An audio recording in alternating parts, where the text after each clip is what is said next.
Welcome to Jobbed Out, the wrestling editorial that reminds you that sometimes it's better to turn that phone off and just not let them in.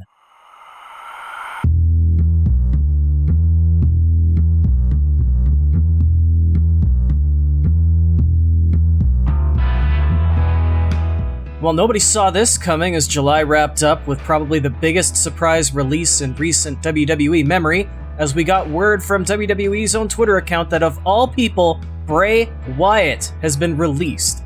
This after not being seen pretty much since his ridiculously confusing loss to Randy Orton at WrestleMania.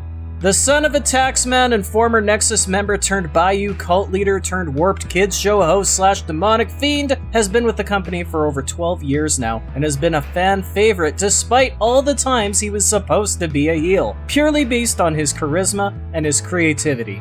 It seemed every time the WWE dealt him a bad card, he'd find a way to produce a good hand, only for WWE to take his cards away and start dealing bad ones again.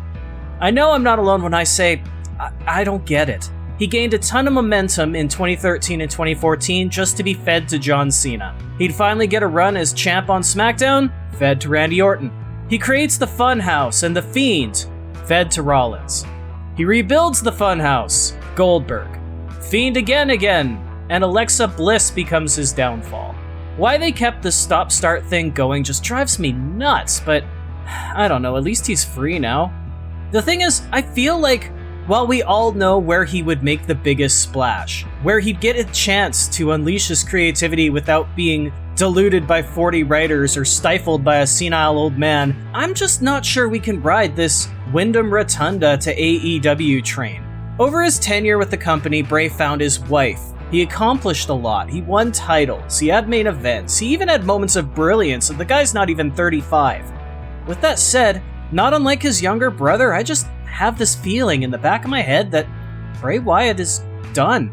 This release wasn't some part of a big mass layoff, as WWE has already put their statement out, so it wasn't a financial cut. And I don't think the WWE feels he's a money loser, or they can't draw, or they wouldn't keep showcasing him over and over. Wyndham Rotunda has a history of anxiety and depressive episodes, and whether it's the pressure of touring again in front of fans, or just having his creations bastardized over and over, I feel like he's just ready to move on from sports entertainment. Now, I would 100% love to see Wyatt get crazy on Dynamite and Rampage. I think if the WWE thought he would jump ship, though, they wouldn't grant him a release right as the competition is about to kick it up a gear or two. I hope whatever Rotunda is going through, though, I just want him to be in a good place. If he wants to retire and say goodbye to wrestling, then brother, you earned it. You deserve this, and I thank you for your contributions. Forgive me, though, if I hope you get that itch and decide to lace up again, though. Because even though we're not in the COVID era, cinematic matches are disappearing, let's be real, this business is a lot more boring if Bray Wyatt isn't in it. Now, this is all just my opinion, though, and I do want to know, what do you think? Is Wyndham Rotunda headed elsewhere, or is he calling it quits for real? Are you a fan of his work, and what are your favorite Bray Wyatt moments? I'm still pretty pissed off that Wyatt is 0-2 at WrestleMania when I'm in the building, but at least he got to be WWE Champion a couple times. Anyway, let me know what you think in the comments, and be sure to subscribe for more, because I want you to be a part of this conversation too. For now, though, I better get my shoulders off the mat, so thank you for tuning in to Jobbed Out. I'll catch you next time.